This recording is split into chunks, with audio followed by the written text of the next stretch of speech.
Oke, Assalamualaikum warahmatullahi wabarakatuh. Pembelajar SMA Negeri 1 Tasikmalaya khususnya kelas 11 MIPA. Untuk mata pelajaran fisika kali ini kita akan belajar tentang suhu dan kalor yang di sini juga akan disampaikan oleh praktikan SMA N1 Tasikmalaya yang dari Universitas Siliwangi yang digawangi oleh Bapak Haji Sutia. Untuk pembelajaran kali ini kita akan berinteraksi secara virtual. Ya, nanti kalian bisa memberi pertanyaan atau tanggapan di kolom komentar atau di room chat di YouTube streaming.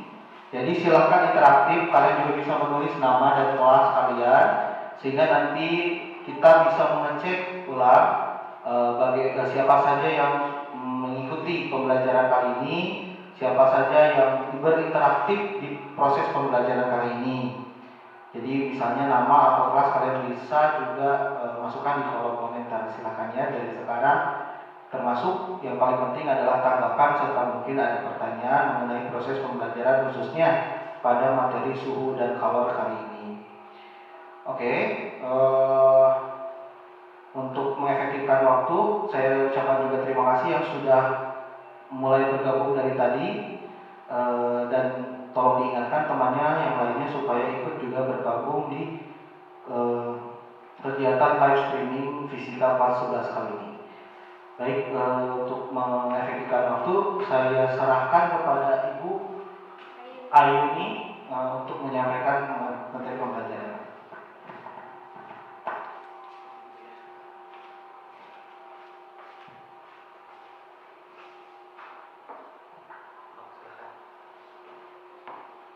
Baik, Assalamualaikum warahmatullahi wabarakatuh.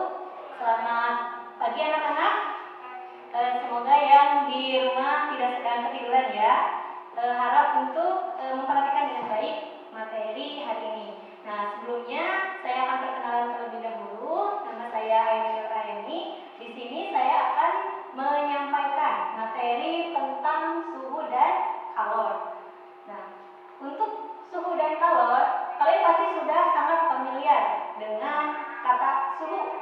Apalagi sekarang saat pandemi corona. Ya, dikit-dikit ukur suhu, dikit-dikit ukur suhu. Mau kemana-mana cek suhu. Nah, pasti ini sudah sangat familiar sekali, apalagi di masa pandemi saat ini. Nah, sebelum itu kita harus tahu dulu apa yang akan kita pelajari hari ini.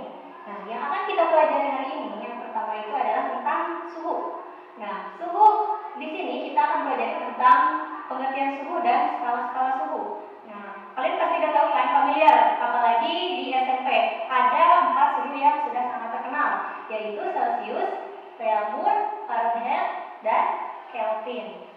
Nah, materi selanjutnya adalah tentang pemuaian yang mencakup pemuaian zat padat, zat cair, dan gas. Nah, yang ketiga ada tentang kalor. Nah, di sini kita akan belajar tentang kalor jenis, kalor laten, kapasitas kalor, asas, black, dan perubahan wujud zat yang dipengaruhi oleh kalor. Selanjutnya materi yang terakhir yaitu tentang perpindahan kalor. Nah, di perpindahan kalor ini ada 3 proses, yaitu konduksi, konveksi, dan radiasi. Saya yakin anak-anak atau siswa yang ada di rumah sekarang pasti sudah sangat familiar dengan judul-judul dari subtema suhu dan kalor hari ini ya. Nah, mari kita masuk ke materi yang pertama. Kita akan mempelajari terlebih dahulu tentang apa itu suhu. Nah, suhu merupakan ukuran atau derajat panas atau dinginnya suatu benda atau sistem. Alat yang digunakan untuk menentukan besar suhu adalah termometer. Nah, sekarang yang kita kenal ada 2 jenis termometer yang sangat familiar, yaitu termometer analog berupa biasanya itu termometer alirasa yang sering kita gunakan di lab. Dan ada termometer digital. Ini termometer digital ini menggunakan sensor di elektrik. Yang kita tahu sekarang kan apalagi di musim pandemi corona, termometer dia digital ini sangat ada populer di mana-mana gitu. Nah, selanjutnya kita akan mempelajari tentang skala suhu. Nah, di SMP kita sudah tahu suhu itu ada Kelvin, Reaumur, Fahrenheit, dan Celsius. Nah, orang yang pertama kali atau yang mengemukakan tentang skala suhu Celsius bernama Anders Celsius, dan Reaumur adalah Rene Anthony Bertrand de Reaumur. Sedangkan Fahrenheit adalah Gabriel Fahrenheit, dan Kelvin adalah Lord Kelvin.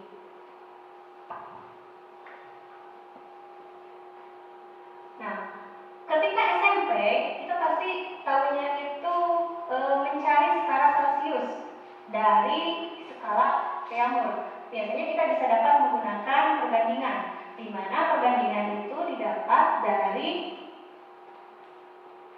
tentang antara titik didih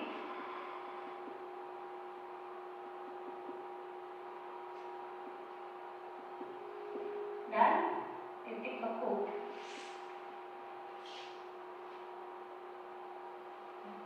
Kalau rentang di Celsius antara titik didih dan titik bekunya itu adalah 100. Nah, kalau di Reaumur adalah 80. Kalau di Fahrenheit 180, dan di Kelvin 100. Nah, sehingga kalau kita bandingkan Celsius 5, Reaumur 4, Fahrenheit 9, dan Kelvin 5. Jika kita membuat perbandingan. Nah, ketika kita menanyakan suhu Reaumur, sepertinya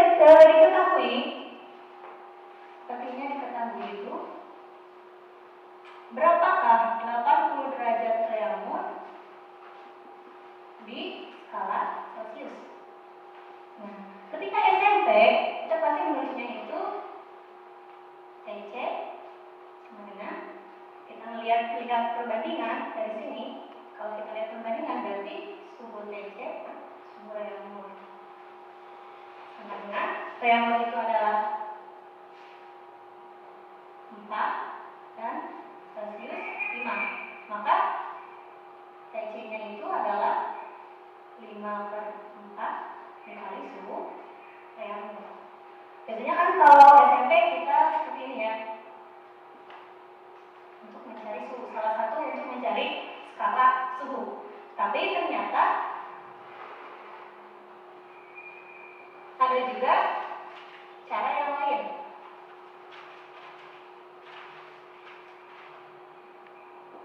Kita dapat menggunakan persamaan dari garis lurus, yaitu kalian pasti sudah familiar dengan X min X1 per X2 min X1 sama dengan Y1 dikurangi Y2 Y dikurangi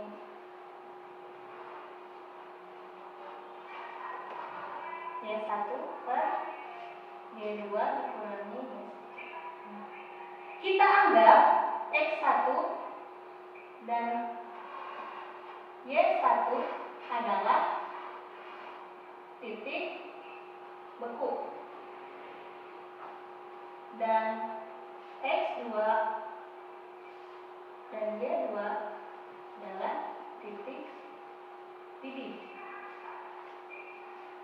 Nah, titik didih dari suatu termometer.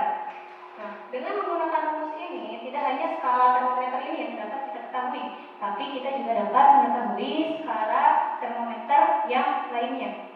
Nah, seperti contoh tadi, Reaumur 80 derajat Reaumur sama dengan berapa Celsius?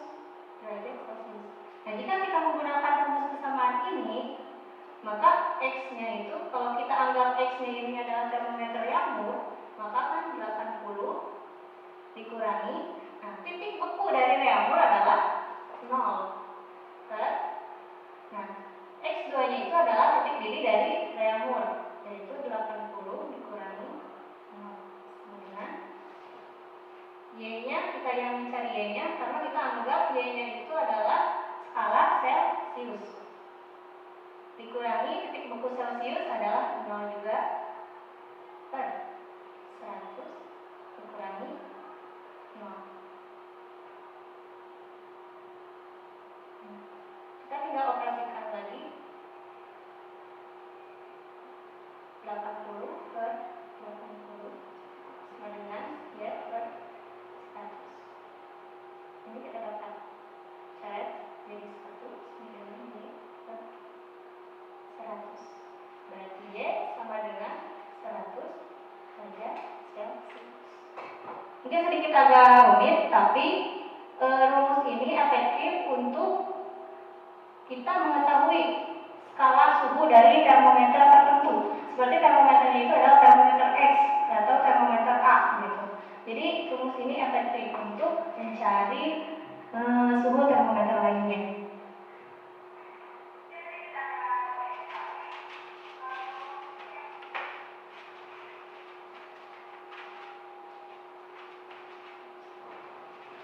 Contoh, kita akan mencari suhu dari sebuah termometer X.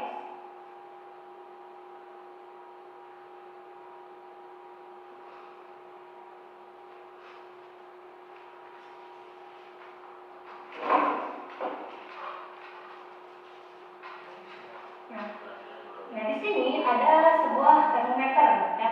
Nah, si termometer X ini dia memiliki titik beku min 40 derajat X. Nah, si X termometer ini juga memiliki titik didih 160 derajat X. Nah, jika kita membandingkan dengan termometer Fahrenheit, nah dari sini diketahui suhu di sini yang diketahui 0 derajat. Di sini 0 derajat.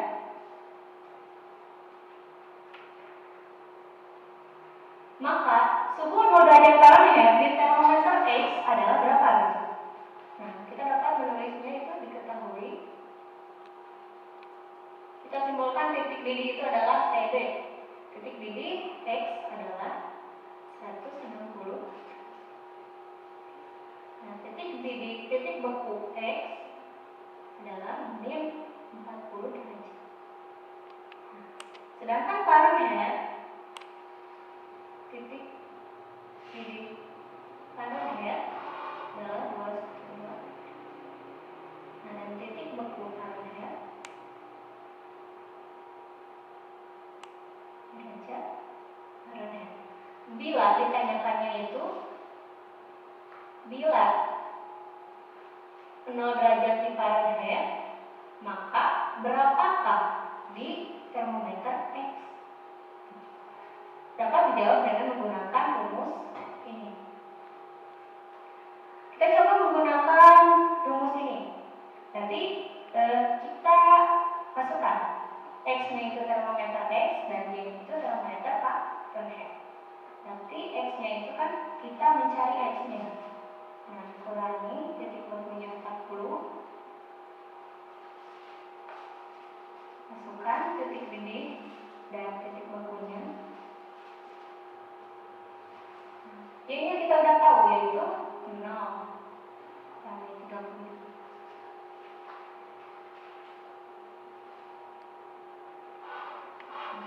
Tinggal operasikan.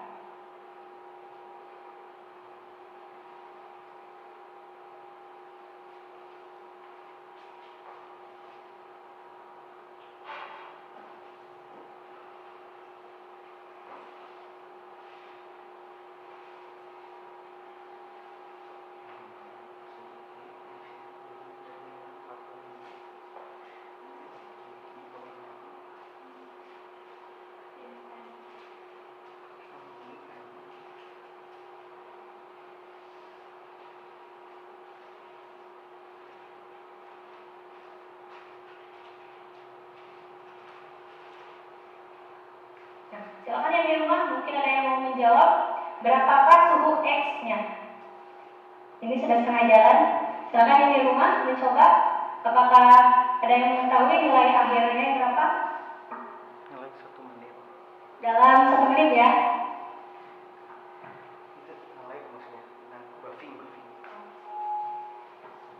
Silakan yang di rumah ada yang mau mencoba menjawabnya.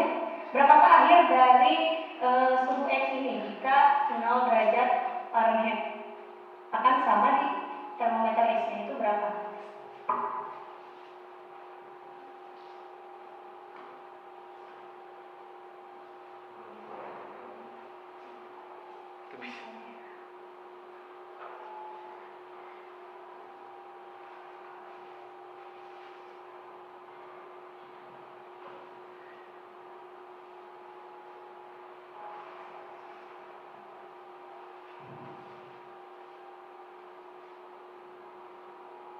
Nah, bagaimana yang di rumah?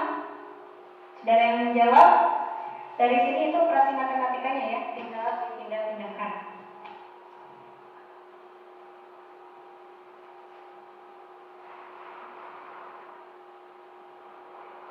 Jadi ini teh telat 1 menit, kurang lebih 1 menit ke YouTube.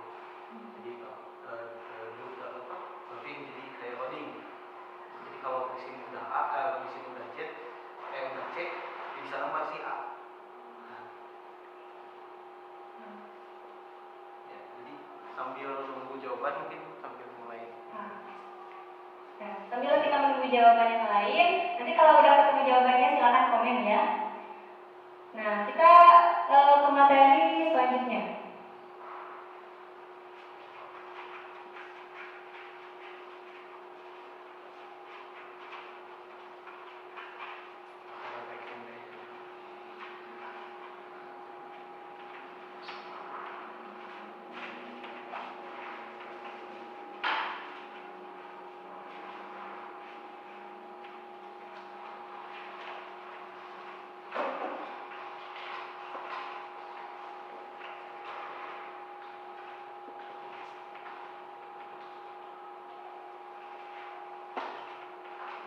Boleh. Nah, kita ke materi selanjutnya yaitu tentang pemuaian zat. Nah, pemuaian adalah peristiwa perubahan ukuran, baik itu panjang, luas, dan volume suatu benda karena perubahan suhu. Nah, kalian pasti pernah melihat pemuaian yang meskipun tidak secara langsung, seperti pemasangan rel kereta api yang dibuat renggang ataupun kaca jendela di rumah kalian. Saya yakin kaca jendela di rumah kalian juga tidak benar-benar pas gitu di kusennya, ya itu ya. Jadi itu salah satu adalah penerapan dari pemuaian. Nah, yang pertama kita akan mempelajari dari zat padat terlebih dahulu. Nah, nanti kita akan masuk ke zat cair dan zat gas. Nah, di pemuaian zat padat, pertama kita akan mempelajari tentang penambahan panjangnya. Nah, kita bisa lihat ada sebuah batang logamnya itu boleh aluminium atau baja. Nah, ketika dia dipanaskan, asalnya itu panjangnya itu 0. Tapi ketika dia dipanaskan, dia berubah gitu. Maksudnya dia memuai sehingga ada pertambahan panjang menjadi L. Nah, otomatis kan panjangnya itu berubah. Berarti di sini itu ada delta L. Maka untuk mengetahui pemuaian panjang atau pertambahan panjang di logam tersebut dirumuskan dengan delta L, yaitu pertambahan panjang sama dengan panjang awal L0 dikali alfa. Nah, alfa ini adalah koefisien muai dari suatu benda. Karena setiap benda itu koefisien muai panjangnya itu berbeda, gitu, tidak sama. Antara aluminium dan baja itu berbeda. Makanya nilai alfanya itu akan berbeda dikali delta T. Nah, delta T ini adalah delta T sama dengan T akhir dikurangi T awal. Karena asalnya kan si batang ini suhunya itu adalah T0. Nah, ketika dia dipanaskan mencapai suhu T, dia memuai. Nah, maka delta T ini adalah T akhir dikurangi T awal. Nah, delta L juga bisa sama dengan L akhir dikurangi L awal. Makanya kalau kita masukkan delta L nya adalah L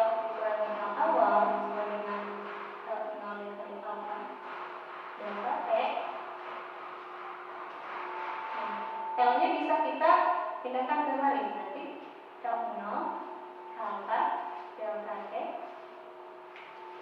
ditambah L0. Maka L akhirnya itu bisa dapat diketahui dengan L0 dalam kurung 1 ditambah alfa dikali delta. Nah, ini untuk mengetahui dari panjang akhirnya gitu. Kalau delta L adalah pertambahan panjangnya, kalau L adalah L akhir setelah pemuaian.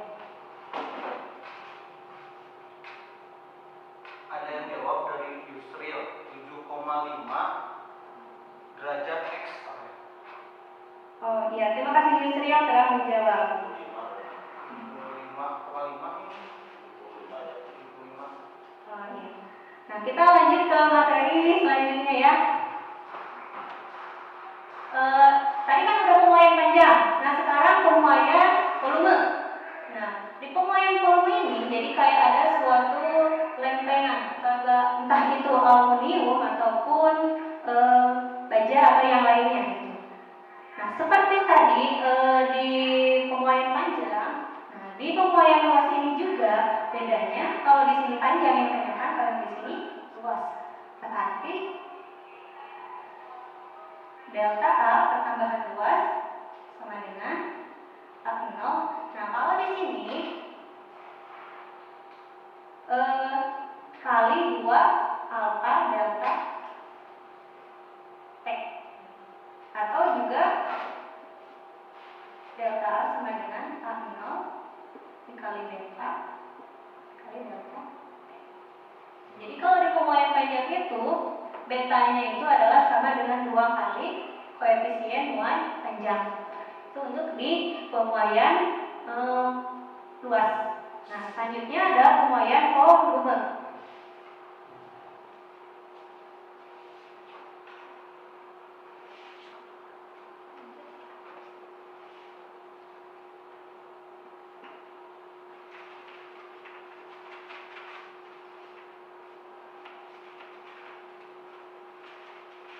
Nah, di zat padat itu selain pemuaian panjang, pemuaian luas, ada juga pemuaian volume. Nah, di pemuaian volume ini sebenarnya sama rumusnya itu dengan yang sebelumnya. Kalau di yang sebelumnya itu karena panjang dia L, terus dan luas dia A. Nah, kalau di pemuaian volume yaitu deltanya itu adalah P untuk lambang volume. Nah, dengan P0 dikali gamma dikali delta. Nah, nilai gammanya itu sama dengan 3 kali alfa. Jadi sama dengan 3 kali koefisien muai panjang untuk di muai volume. Ini untuk di zat padat. Nah, selanjutnya kita akan ke pemuaian zat cair. Nah, di pemuaian zat cair itu hanya terjadi 1 kali, atau maksudnya 1 jenis. Kan tadi kalau di padat ada pemuaian panjang, luas, dan volume. Nah, kalau di zat cair pemuaiannya itu hanya ada pemuaian volume, sama halnya juga dengan pemuaian gas. Jadi hanya ada pemuaian volume. Nah, persamaan kuantitatif untuk pemuaian zat cair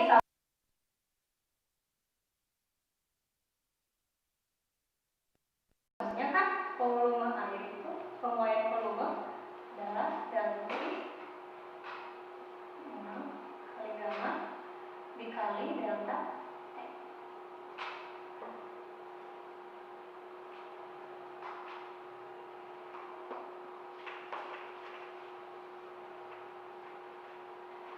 Cuma yang sedikit berbeda dari pemuaian zat cair ini adalah, nah, ketika kita memasak air ya kayak gitu. Jadi ketika kita memanaskan air, nah maka air itu kan akan mendidih dan naik. Nah, bisa jadi air itu ataupun zat cair yang lain seperti alkohol itu akan tumpah. Makanya di sini di pemuaian zat cair kita dapat mengetahui yaitu volume tumpah dari zat cair tersebut. Untuk mengetahuinya itu kita menggunakan rumus ini, yaitu volume tumpah sama dengan volume cair dikurangi volume wadah. Nah, karena wadahnya itu sendiri kan memuai gitu, pemuaian dari zat padatnya. Nah, P di sini, P cair ataupun P wadah ini adalah P akhir. Maksudnya pi akhir itu bukan delta pi, tetapi pi akhirnya. Berarti kan kalau kita delta pi diuraikan menjadi pi kurangi pi 0 sama dengan 0 sama dikali delta t. Nah, berarti pi akhirnya itu sama dengan pi 0 pi 1 ditambah ya delta t. Ini untuk pi akhirnya. Kenapa harus pi akhir? Karena ketika kita mengisi sebuah panci ataupun bejana itu ke dalam air ke dalam bejana tersebut, kan kita mengisinya itu tidak selalu penuh gitu. Kan kalau penuh berarti volumenya akan sama gitu, antara volume wadah dan volume zat cair, volume awalnya. Tapi ketika beda, nah makanya di sini kita menggunakan untuk menentukan tumpahnya itu pi cair sama pi wadahnya itu adalah pi akhir. Nah, karena ketika sesudah memuai kita tidak tahu berapa pi akhirnya. Nah di volume zat cair ini atau di pemuaian zat cair ini ada juga peristiwa yang disebut dengan anomali air, yaitu bila dipanaskan maka volumenya akan menyusut atau berkurang, dan bila didinginkan maka volumenya akan mengembang atau memuai. Nah, seperti kita sedang memasak air atau mendidihkan air, kita kan lihat ketika sudah mendidihkan air beberapa lama, airnya itu tidak bertambah ketika dipanaskan, ternyata si airnya itu malah menyusut atau sedikit. Nah, peristiwa inilah yang disebut dengan anomali air. Nah, kita ke pembahasan selanjutnya, yaitu tentang pemuaian gas. Nah, pada pemuaian gas ini hanya terjadi pemuaian volume saja. Nah, contohnya itu adalah, nah seperti gambar ini, pemuaian gas ini diterapkan dalam balon udara, gitu. Jadi ketika pemuaian gas dan suhunya dinaikkan, ya, ketika suhunya dinaikkan, otomatis akan pergantian udara kalau di dalam balon udara. Gitu. Nah, ketika udara yang dipanaskan dia akan naik, nah dan udara yang dingin dia akan turun. Seperti itu. Nah, dalam pemuaian gas ini ada 3 hukum yang berlaku, yaitu yang pertama hukum Boyle, yaitu tekanan dikali volume, dan untuk hukum Gay-Lussac yaitu volume per T atau per suhu, dan hukum tekanan yaitu T1 per T1. Ini untuk volume gas. Kalau pemuaiannya itu tetap sama rumusnya yang dengan menggunakan ini. Itu pemuaian gas. Karena kan pemuaian gas dan zat cair itu hanya terjadi di pemuaian volume saja, tidak dengan pemuaian panjang ataupun pemuaian luas. Nah, mungkin boleh kita latihan soal dulu sedikit.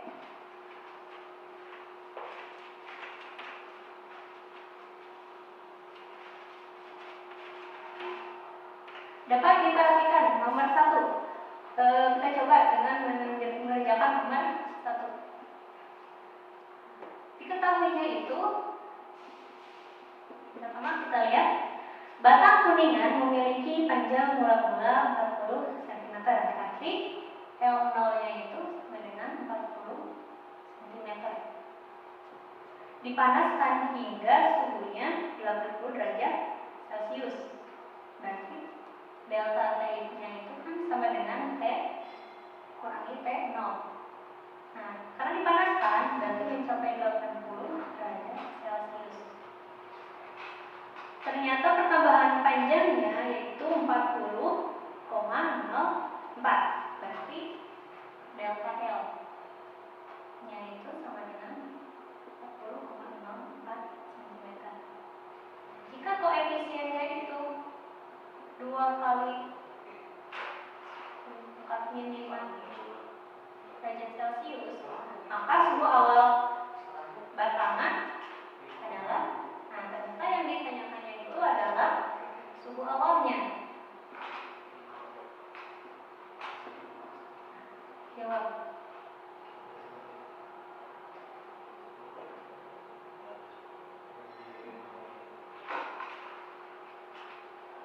Nah, jawabnya kita memakai rumus yang tadi. Ya,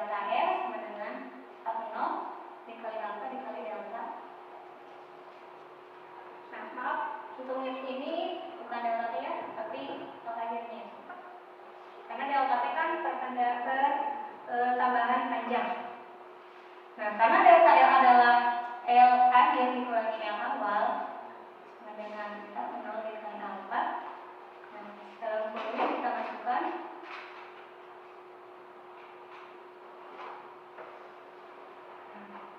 tinggal kita masukkan. Tadi kan delta L itu adalah L akhir dikurangi L awal. L akhirnya itu adalah 40,04 cm dan L awalnya adalah 40 cm. Berarti 40,04 dikurangi 40.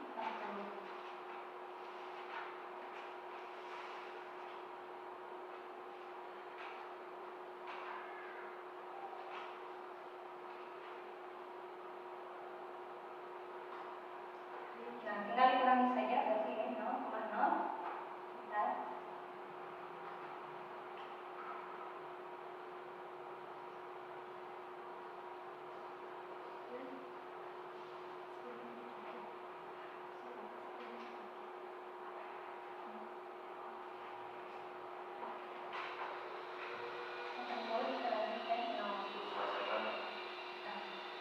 Dari sini kita dapat menggunakan operasi matematika yang kalau kesininya keluarnya, yaitu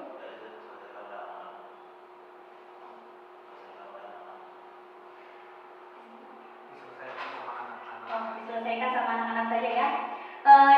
Coba kalian selesaikan untuk nomor 1, 2, dan 3.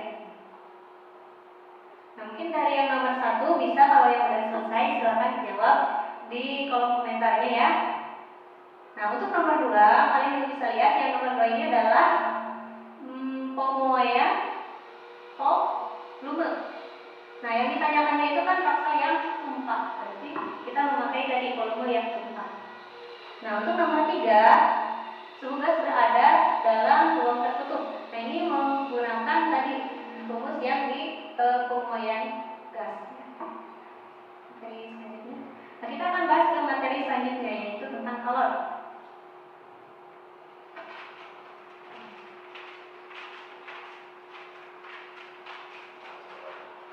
Nah, apa itu kalor? Kalor atau heat adalah bentuk energi yang berpindah dari benda yang suhunya lebih tinggi ke benda yang suhunya lebih rendah. Nah, di kalor ini ada beberapa istilah yang harus kita kenal, yaitu ada kalor, kalori jenis, kalor laten, dan kapasitas kalor.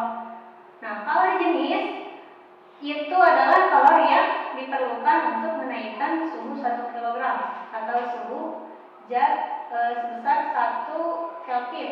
Nah, jadi kalori jenis ini adalah berapa kalor yang dibutuhkan untuk menaikkan suhu 1 kg per satuan derajat Celciusnya. Nah, kalau kalor itu simbolnya adalah Q dan kalor jenis itu adalah C. Nah, selanjutnya ada kapasitas kalor, yaitu banyaknya kalor yang diperlukan untuk menaikkan suhu suatu benda sebesar 1 derajat Celcius. Nah, jadi kapasitas kalor ini adalah banyaknya kalor untuk menaikkan suhu.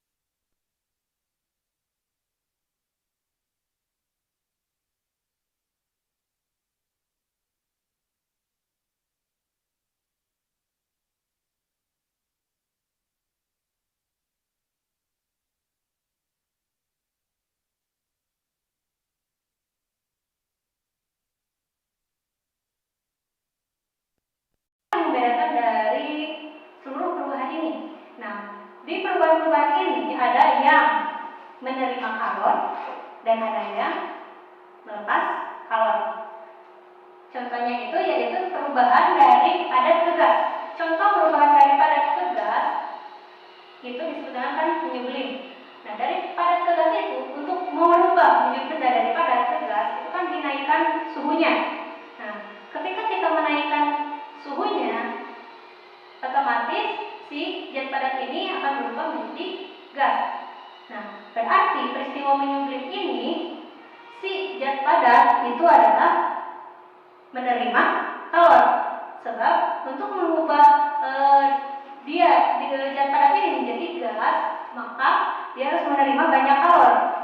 Nah, karena kalor itu naikkan dari suhunya tadi. Begitu hal juga dengan perubahan seperti dari cair ke padat. Nah, dari benda cair ini ke padat sudah menjadi beku, berarti kan suhunya itu turun. Nah, nanti si benda cair ini atau proses membeku ini yaitu melepaskan kalor karena dia mengalami penurunan suhu. Nah, kita dapat mempelajari dari grafik ini terlebih dahulu, yaitu grafik perubahan wujud es dari min 40 derajat Celcius ke gas menjadi gas bersuhu 120 derajat Celcius. Kata Yusril, Bu, ada yang jawab nomor 1 30 derajat Celcius, bukan, Bu? Nomor 1. Ya, benar. Yusril yang nomor 1 jawabannya adalah 30 derajat Celcius. Nah, untuk selanjutnya yang ini ya. Jadi menurut grafik ini perubahan wujud es menjadi gas. Nah, yang pertama ketika di suhu min 40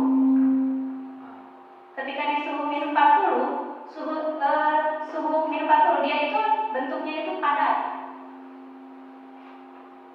atau dalam bentuk es. Nah, ketika dia dinaikkan suhunya ke 0 derajat Celcius. Matiin dulu, matiin.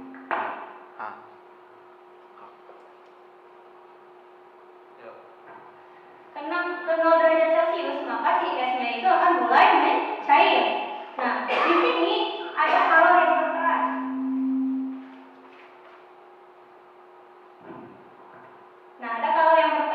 Yaitu Q1 sama dengan M kali C kali delta T.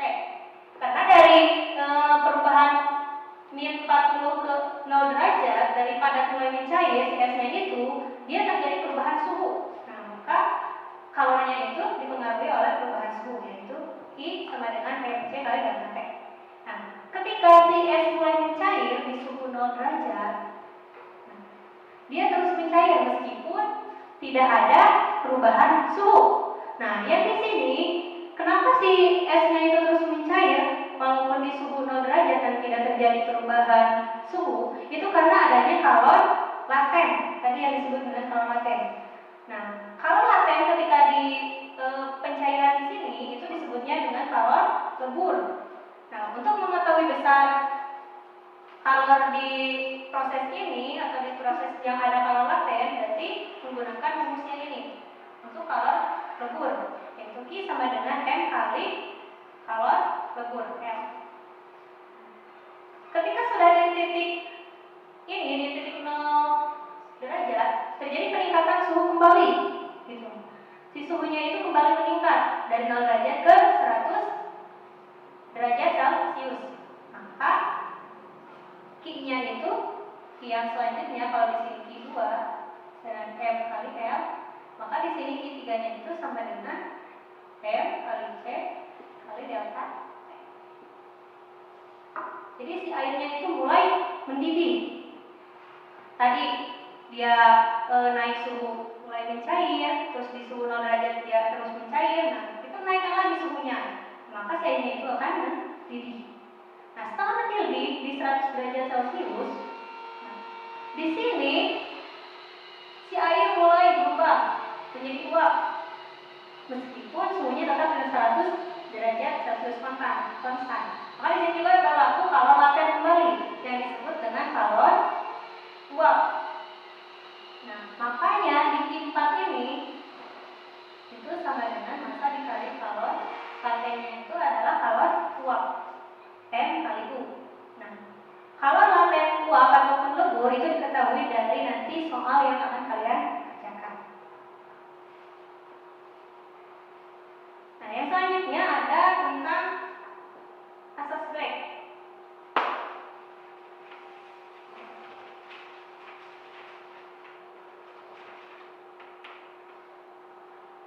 Nah, asas Black ini ditemukan oleh seorang ilmuwan Inggris pertama kali, yaitu oleh Joseph Black, sehingga namanya ini disebut dengan asas Black. Nah, jadi yang dimaksud dengan asas Black itu kita bisa lihat dengan gambar yang ada di sini ya.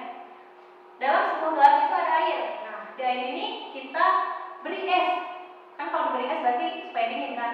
Tapi kan suhu setelah diberi es, ternyata tidak sama gitu, tidak sama dengan suhu air sebelumnya ataupun dengan suhu esnya. Berarti di sini ada suhu campuran, yaitu suhu dari air dengan suhu dari es itu bercampur, sehingga menghasilkan suhu yang baru, yaitu suhu campuran. Dari es dan air ini pasti salah satunya itu kan mempunyai suhu. Nah, dari keduanya itu pasti ada salah satu yang melepas dan ada satu yang menerima. Nah, jika suhu airnya seandainya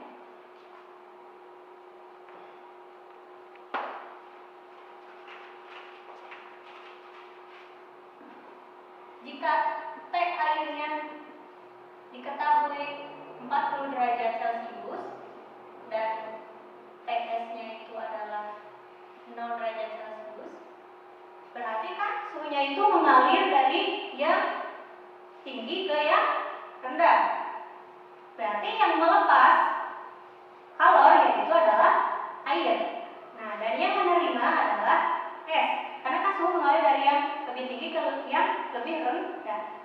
Nah, untuk itu kita kan sudah mengetahui, berarti Q lepasnya itu kan dari air dan Q terimanya itu dari es. Kita masukkan untuk rumus Q yang dipengaruhi oleh suhu, yaitu M air dikali C air dikali delta T sama dengan MS kali CS dikali delta.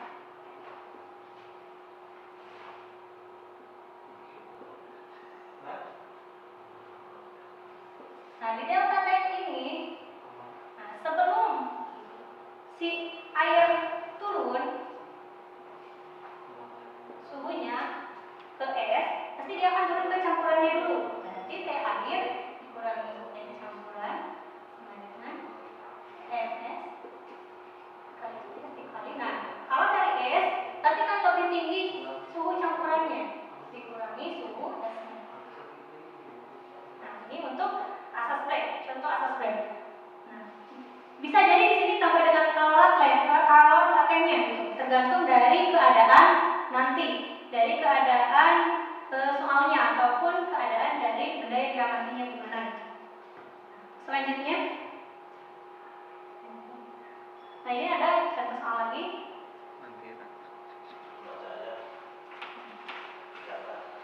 Contoh yang nomor 1, potongan aluminium bermassa 200 gram dengan suhu 20 derajat Celcius dimasukkan ke dalam bejana air bermassa 100 gram dan suhunya itu adalah 80 derajat Celcius.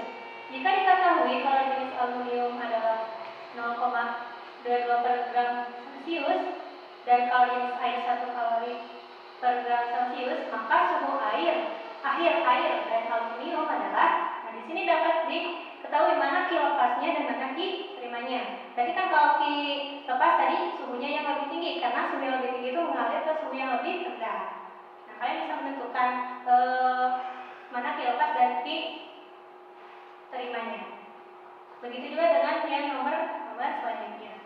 Mungkin saya akan mencontohkan dari nomor 3 aja, karena nomor 1, nomor 2 udah jelas ya, itu tentang asas Planck. Nomor 3, agar seluruh energi potensial air terjun berubah menjadi kalor dan perbedaan suhu air di atas dan di bawah air terjun adalah 0,05 derajat Celcius, maka tinggi air terjun haruslah, nah di sini kan seperti berkolaborasi gitu antara energi.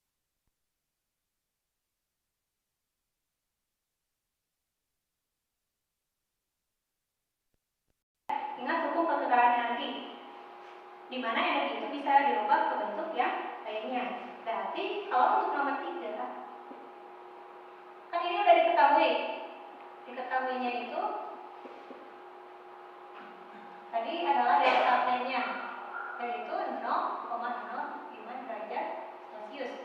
Gravitasinya 10 meter dan kalau jenis airnya yaitu 4.200 joule per kilogram Kelvin.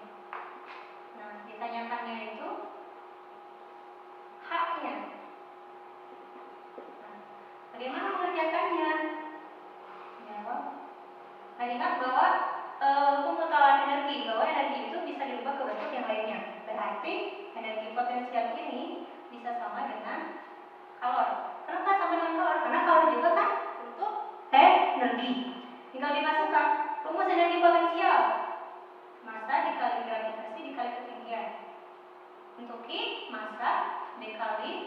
C dikali delta T. Nah, karena kita anggap masanya sama, kita coret saja. Berarti tinggal D-nya 10 dikali H sama dengan C-nya 4200 dikali 0,05. Nah, silakan bisa diselesaikan kalau sampai sini.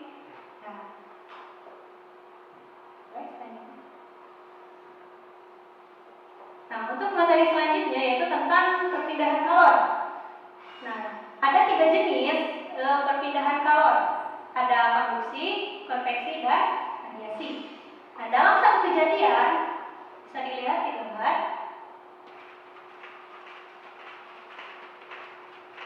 Ada api unggun. Nah, seorang anak mendidihkan air dalam panci. Nah, dalam satu kejadian ini ternyata ada 3 perpindahan kalor atau peristiwa perpindahan kalor. Yang pertama ada konduksi, yaitu proses perpindahan kalor tanpa disertai perpindahan partikel.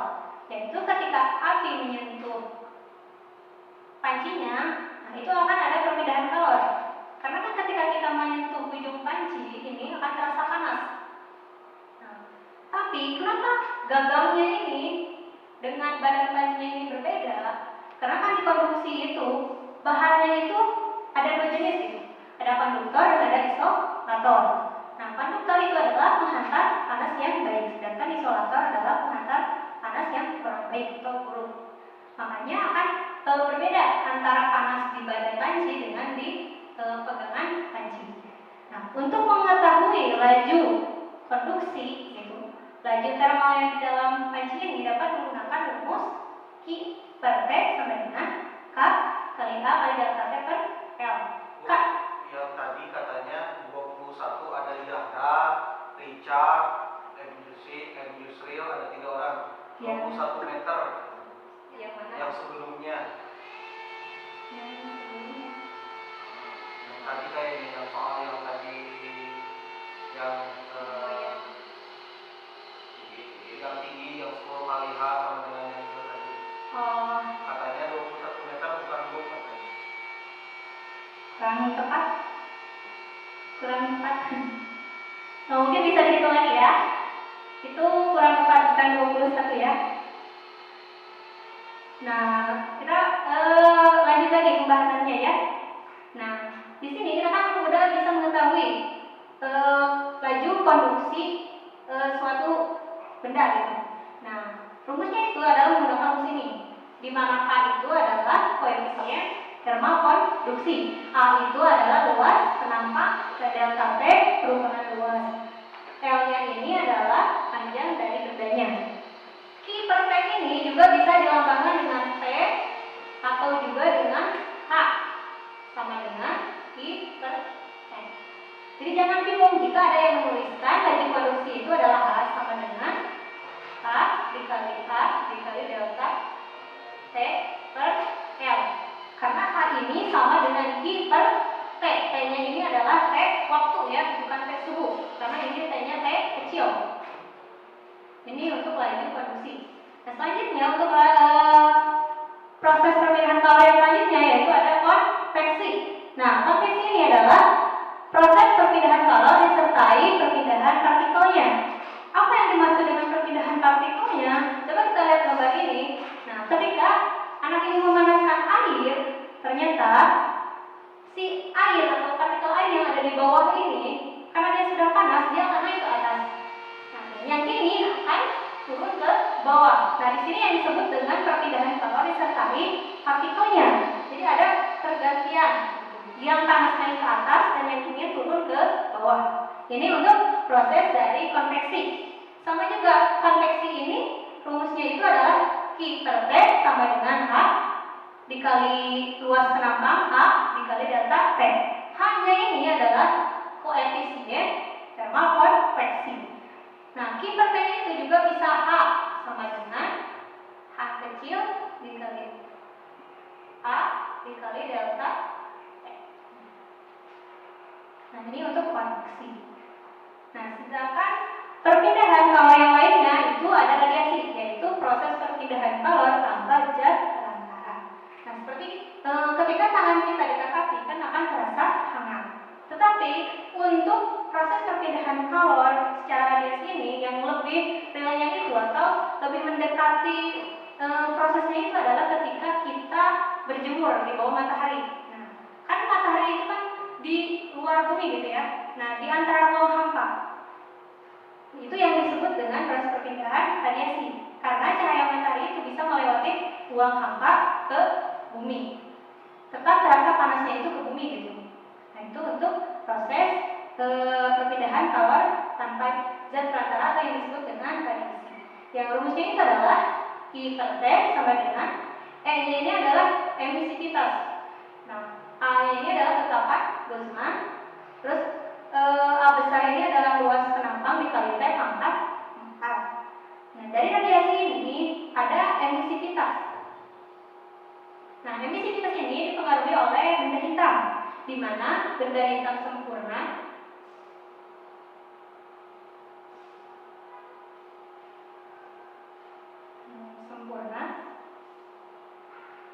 itu memiliki E-nya, emisivitasnya itu adalah sama dengan 1. Karena emisivitas itu bisa kurang di antara karena emisivitas itu bisa sama dengan 1, 0 atau di antara 1 dan 0. Itu untuk emisivitas. Nah, kenapa benda hitam?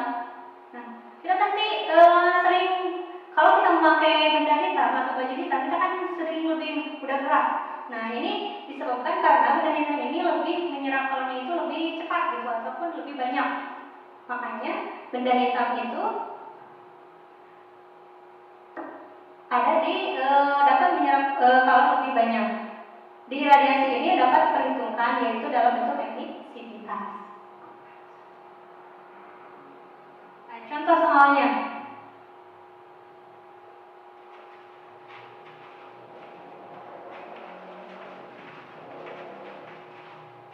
Yang nomor 1. Dua kotak penghantar mempunyai panjang dan luas penampang yang sama, disambungkan menjadi 1 seperti pada gambar. Koefisien konduksi termal batang penghantar 1 sama dengan 2 kali koefisien konduksi termal batang 2. Maka suhu pada sambungan batang adalah, berarti kan di sini konduksi termalnya itu kan sama. Berarti H-nya itu H1 sama dengan H2. Nah, kita masukkan tadi untuk mencari laju konduksi yaitu K1 dikali H dikali delta T per H1 sama dengan K2 dikali delta T per L2. Nah, kita baca kembali. Karena luas penampang yaitu sama, panjangnya juga sama, kalian bisa cari karena sama ya, luas penampangnya sama. Berarti tinggal K1 dikali delta T sama dengan K2 kali delta T. Nah, K1 sama dengan kali nyatanya itu kan mengalir dari yang suhu lebih tinggi ke yang lebih rendah. Berarti di K1 itu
ketentuannya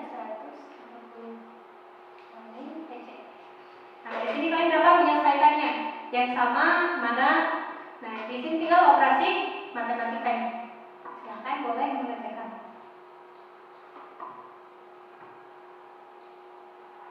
Untuk nomor selanjutnya, nomor 1 bisa diselesaikan ya. Nah, nomor 2, permukaan dalam dinding rumah dijaga bersuhu tetap 20 derajat Celcius pada saat udara di luar 10 derajat Celcius. Berapa banyak kalor? Kalor, tadi yang ditanyakan kalor yang hilang karena konveksi alami pada dinding rumah tersebut selama 1 hari.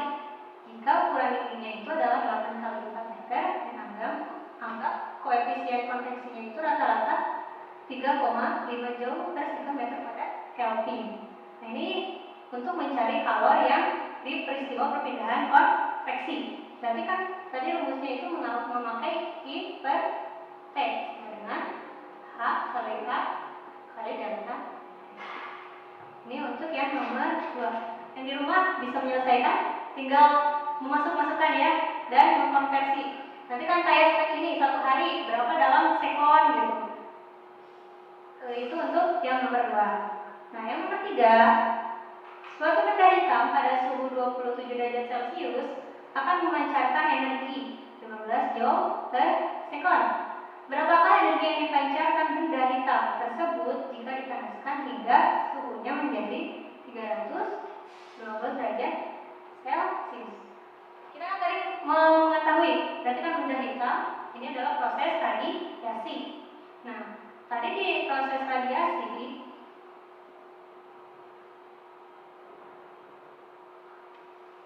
untuk rumusnya itu adalah kan I per T sama dengan E dikali Boltzmann dikali A dikali T K 4.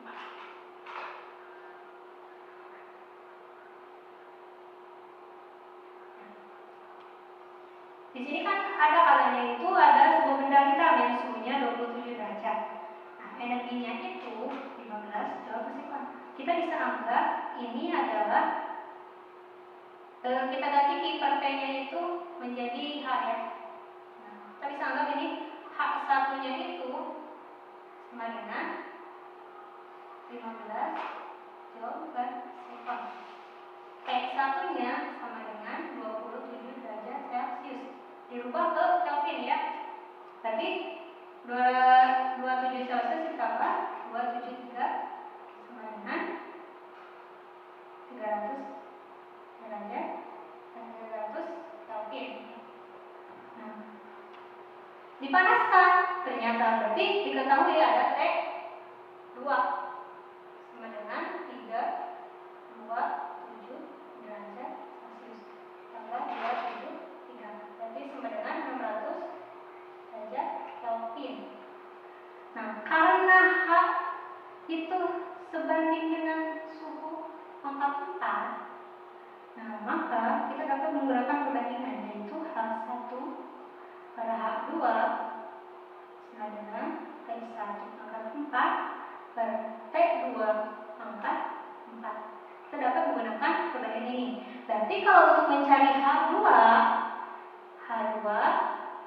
sama dengan H1 dikali T2 pangkat 4 per T1 pangkat 4. Nah, bisa dimasukkan angka-angkanya. H1 kan sudah diketahui 15. Nah, terus T2 nya yaitu 600 Kelvin. Berarti tinggal 600 dipangkat 4 berapa? Terus T1 yaitu 300 Kelvin. Tinggal dimasukkan dan dipangkat 4. Nah, nanti akan ketemu H-nya itu berapa? Karena untuk mencari H-nya itu tinggal menggunakan ini saja. Karena H-nya itu sebanding dengan pangkat 4 suhu.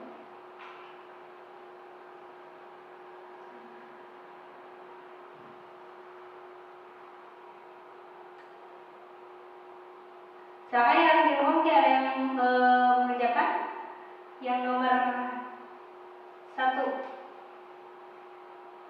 yang barusan perpindahan kalor.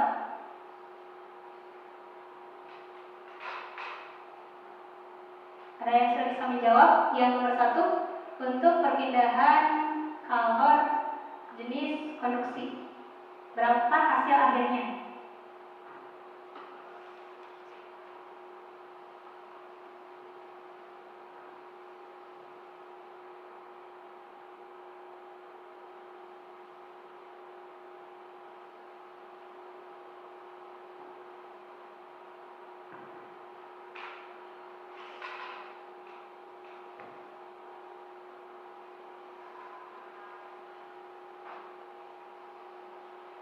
Nanti bisa di WA group atau di apa dilanjutkan supaya tidak menunggu.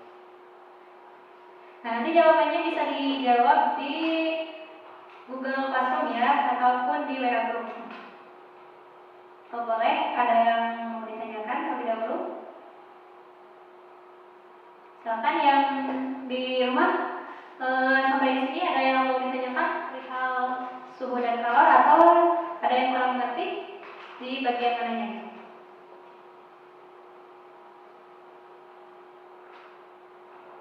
Kalau radiasi itu seperti apa yang rumusnya tadi kurang jelas, maaf, dari Richard.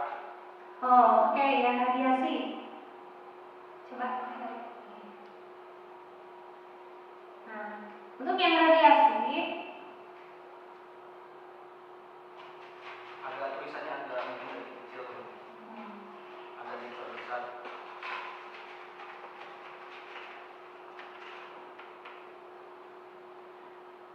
untuk rumus yang radiasi yaitu I RT kecil atau waktu sama dengan T tetapan Boltzmann dikali luas rekan dikali T pangkat 4. Ini untuk rumus yang radiasi. Atau bisa juga Q-nya itu atau T-nya itu diganti dengan T atau H.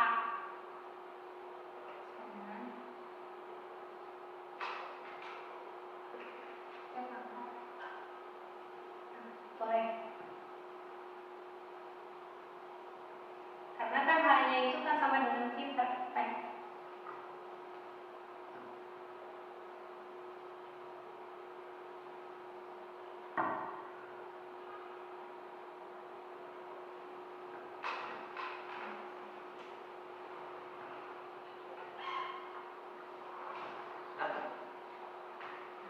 Terima kasih sampai di sini untuk pertemuan hari ini. Jika ada yang ditanyakan, boleh di WA group atau di Google Classroom dan yang lainnya. Jika ada yang belum mengerti, jangan malu bertanya ya, bertanya saja supaya tidak tersesat. Terima kasih. Mohon maaf atas segala kekurangannya. Wassalamualaikum warahmatullahi wabarakatuh.